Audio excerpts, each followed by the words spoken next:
May nakita akong fern dyan sa may car park. Kinuha ko nga. Tapos, ayan na siya. Yan, tinanim ko. Ngayon, titingnan natin kung mabubuhay ba siya, no? Kung mabuhay, hi. Alam mo, wala naman akong green thumb. So, ayan.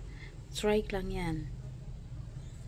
Diyan na muna siya sa maliit na paso para kung mabuhay, i-transfer natin, ating i-repot, no, subok lang yan.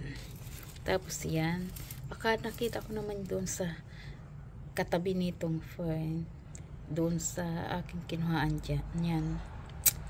Ay, pahaba lang pala ito. Ang flower niya is parang kaiba.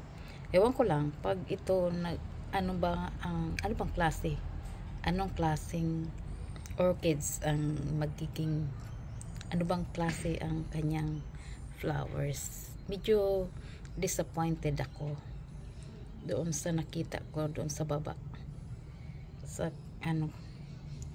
kasi kala ko maganda flowers ba na ano ba yung gusto kong mga orchids, pero okay. Ang ganda ng ang ganda ng kanyang dahon, no? Makintab, parang akala mo may oil. Ayun, yan lang. Hindi ko alam kung mabubuhay ito. Yung isa buhay na. Okay, so yan lang po. Nag-i-experiment lang po ako magtanim.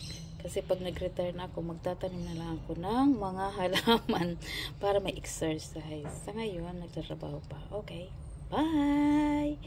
See